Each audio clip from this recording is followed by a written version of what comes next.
Okay, so we have a working database. We can see that in the terminal here. We are connected to it. Things seem to be working great. Now it's time to start implementing our auth routes.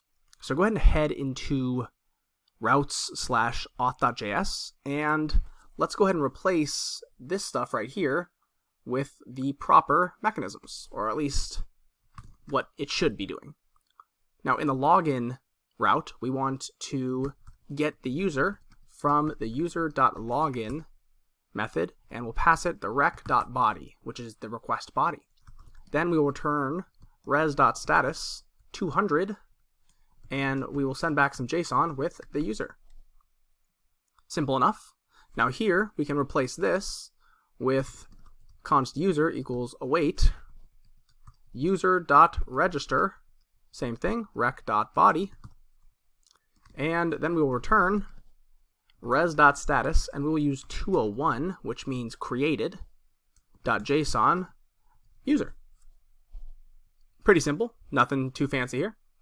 Not really a lot of updates needed. All we're doing is calling the correct methods on the user model and returning the user object generated. After, obviously, we've hit our DB and we've done all that stuff. But now it's time to actually start writing some SQL queries to handle our user model logic. Let's go ahead and let's save this. Make sure everything looks right. Cool. And let's open up the user model file. And let's actually do the register method first. Now, it's nice that we kind of outlined what we want to be doing here. And that's going to make our lives a little bit easier. We imported some errors here. Let's also import the bad request error, because we're going to need that as well. So the first we want to do is we want to say user should submit their email, password, RSVP status. I spelled that wrong. Cool. And number of guests. If any of these fields are missing, throw an error. Okay, cool.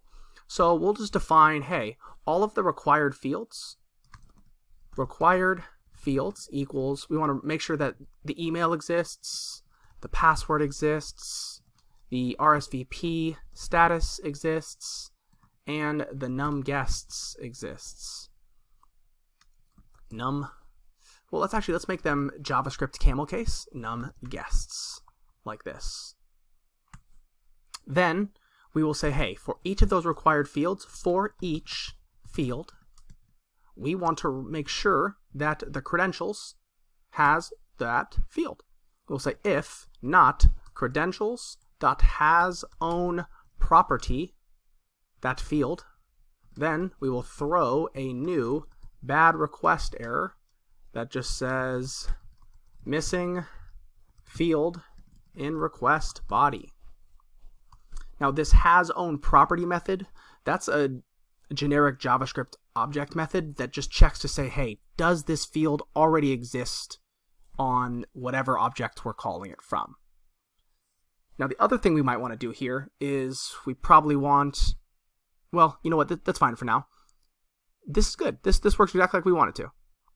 Let's also go to let's go on to this next part.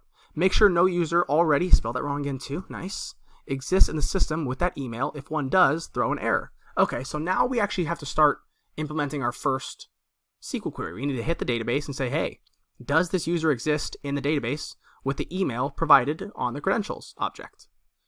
And so it might be a good idea. Ooh, my battery's running low. Cool. Let's see if I can finish this quick. It might be a good idea then, I hear you, to create a new method. Let's say static async fetch user by email. And let's take in an email.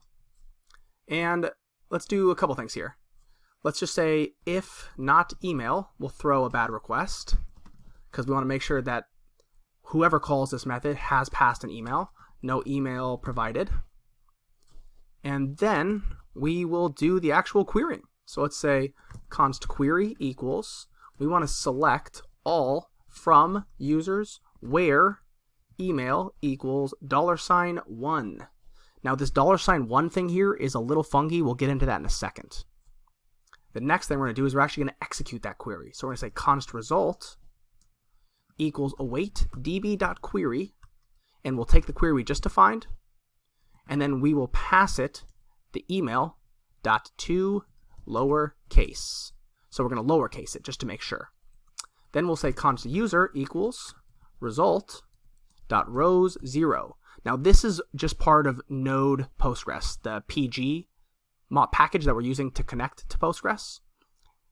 whenever we execute a query here, it will return the result in rows. And so we just grab the first row and then result rows, and that should be all of the attributes of the user since we selected every single one from the user.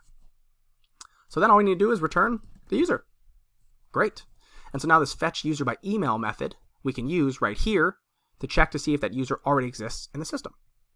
So we can do something as simple as const existing user equals await user.fetch user by email credentials.email. And if existing user, we will throw a new bad request error, duplicate email. And then we'll just say credentials.email. Cool. So now we know that if the user is already signed up, by the way, hey, you've already signed up. Did I spell that wrong too? Duplicate? Cool. Let me get in there. You've already signed up. Just go ahead and log in with that information instead. All right. Next. Take the user's password and hash it. You know what? We're actually going to leave this out first just to observe what happens. And then take the user's email and lowercase it. Okay, we'll say const lowercase email equals credentials.email.to lowercase. And then we create the new user in the DB, all kinds of spelling errors, and return the user.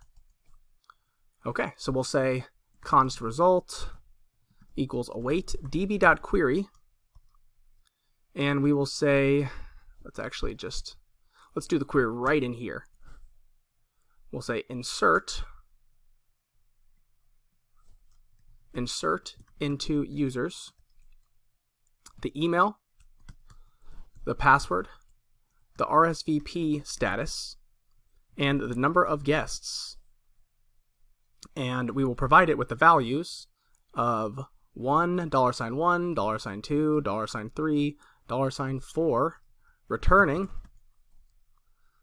ID, email, RSVP status, num guests, and created at. Now again, this $sign thing that's coming up, don't worry about it, we're going to get into it in just a second. Then I'll put a comma after that and pass in the lowercase email, the credentials.password, the credentials.RSVP status, and credentials.numGuests.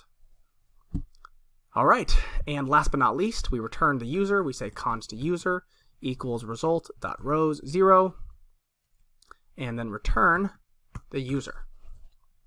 Wow, that is quite a bit that we've done here. Now we've implemented a ton of logic, we've written our first queries, and hopefully they work. There are definitely some things to talk through here.